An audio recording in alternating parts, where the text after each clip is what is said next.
कि हे भगवान सूत जी, आप तो विष्णु भगवान के बहुत ही बड़ा भक्त है, आपसे अब क्या बात पूछ रहे हैं कि इस पृथ्वी पर जो मनुष्य को दुख हो रहा है, जो तकलीफ हो रहा है, जो कष्ट हो रहा है, उसका उपाय क्या है भगवान? तब सूत जी ने कहा, बहुत ही अच्छा प्रश्न पूछे हैं, जिसके करने से मनुष्य पापों को छूट जाता है।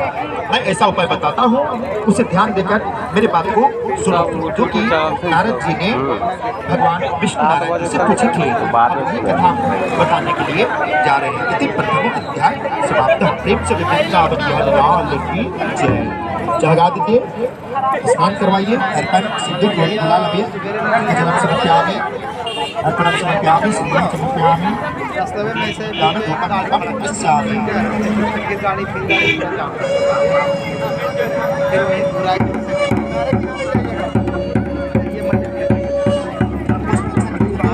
पुष्पांजलि लीजिए,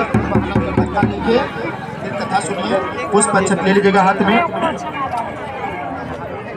उसके बाद में सूत जी ने बताने लगे सभी ऋषि मुनियों को कि एक दिन नारद जी पृथ्वी पर आए।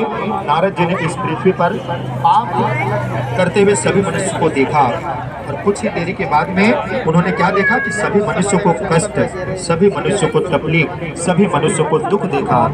इतना दुख देखकर नारद जी चिंता में पड़ गए और विष्णु भगवान के पास में गए।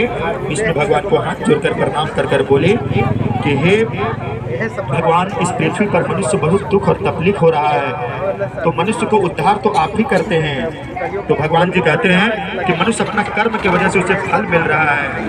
तो नारद जी कहते हैं कि इसका क्या उपाय है भगवान, कोई प्रायश्चित उपाय बताइए, कोई छोटा सा उपाय बताइए। भगवान जी कहते हैं कि इसका एक ही उपाय है, और वह उपाय है सत्यनारायण भगवान की पूजा। जिनके घर में सत्यनारायण भगवान की पूजा होगी, उनका घर में धन धन भरेगा, लोग लक्ष्मी भरेगा, सुखी शांति मिलेगा, और सदा उनके घर में खुशहाल हो जाएगा। धन की प्राप्ति, सुख की प्राप्ति, सौभाग्य की प्राप्ति, हर तरह की प्राप्ति उन्हें मिलेगा। उसके बाद नारद जी कहते सबसे पहले इस पूजन को कौन किया? भगवान जी कहते जिसने भी व्रत किया वह कथा सुने। एक